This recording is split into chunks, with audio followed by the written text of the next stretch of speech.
كارثة وفضيحة بكل المقاييس، كارثة ووكسة وعار على الإعلام الفاسد الحاقد الجزائري الذي يجعل المملكة المغربية تحت الشكوك والأنظار. يعني ايه اللي انت بتقولي ده؟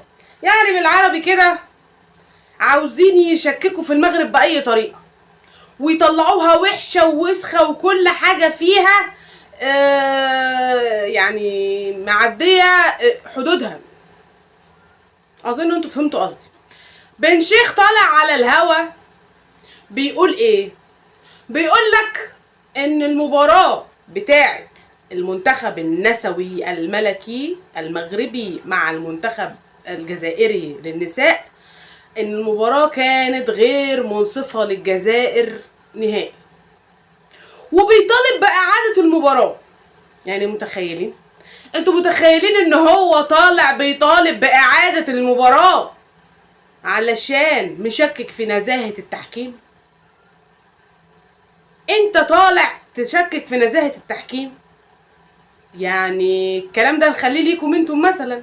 يعني لو العكس هنقول في التحكيم في ظلم، انما علشان احنا عارفينكم شكلك بقى واضح وبقيت مكشوف قوي قوي قوي في وسط الناس وفي وسط العالم، والاعلام الجزائري المنحط اللي عاوز يوسخ من سمعة المغرب فقط طالع بكل جرأة وعين قوية بيتكلم عنهم بالسوء وبيقول التحكيم في لغير صالح الجزائر. يعني بالمعنى العام التحكيم كان ظالم.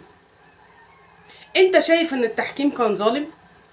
هل حضرتك كجزائري شايف ان اداء اللاعبات المغربيات كان غير مؤهل للفوز؟ انت شايف ده؟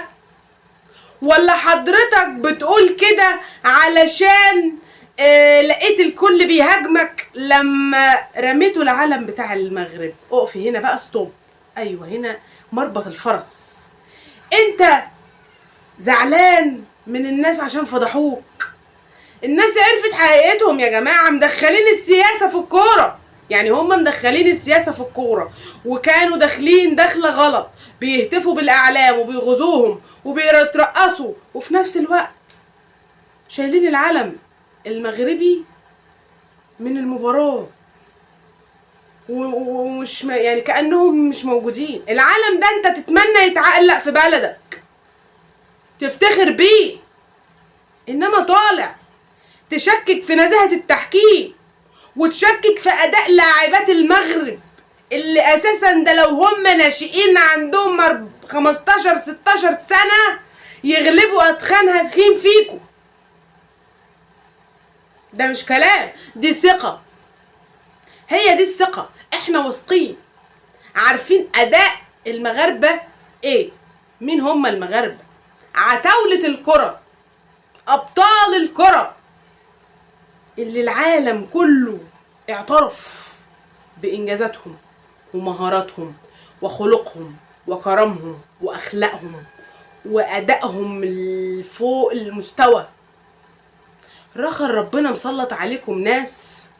يعني قرار الفيفا، يعني الفيفا كانت بتقول ان احنا هنؤمر باستبعاد الجزائر نهائيا من اي بطولة.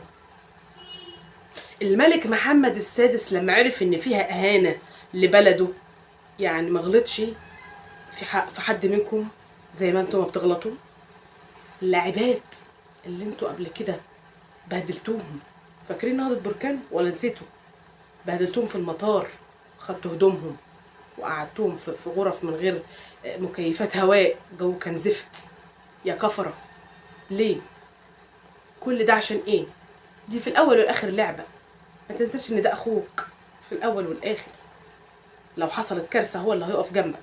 انما طالعين بس يعني تفننوا ازاي تهدوا المغرب، ازاي تخلوا المغرب صغيرة في عيون العالم. مش هنسمح لكم. اعلام جزائري ناقص وفاسد. مش هنسمح لك بسنتي تهوب ناحية المملكة المغربية، مش هنسمح لك بكده نهائي. اعرف نفسك واعرف حجمك واعرف انت بتتكلم عن مين. اقف اقف، عظم للمملكة المغربية الشريفة اللي عمرها ما غلطت فيك، وعمرها ما جابت كلام عليك بالغلط، وعمرها ما جابت في سيرتك بالغلط. انت ليه تملي حاطط عليهم؟ اعلام جزائري فاسد، ستعرض نفسك للتأديب والمساءلة القانونية. هو انت فكرك كده هتعدي بالسهل؟ بطلوا تخبطوا فيهم شوية، بطلوا تيجوا على المغاربة لحسن قسما بالله مش هتلاقوا 1000، هتلاقوا 1,000,000 واحد بيرد عليكم ويعرفكم حجمكم ومقامكم، عشان انتم عديتوا حدودكم وتجاوزتوا كتير. ومش معنى ان هم ساكتين يبقى ضعف، بل بالعكس ده قمة الرقي والأدب. يا ريت كلنا نتابع الفيديو لان عشان تعرفوا بقية التفاصيل، تعرفوا قد ايه الاعلام الجزائري ده اعلام فاسد عاوز بس يشوه من سمعة المملكة المغربية الشريفة. اتمنى منكم الاشتراك في القناة، في زر الجرس، بالله عليكم ما تنسوش اخواتي فضل ليس امرا، طول اللايك، صلوا على سيدنا النبي.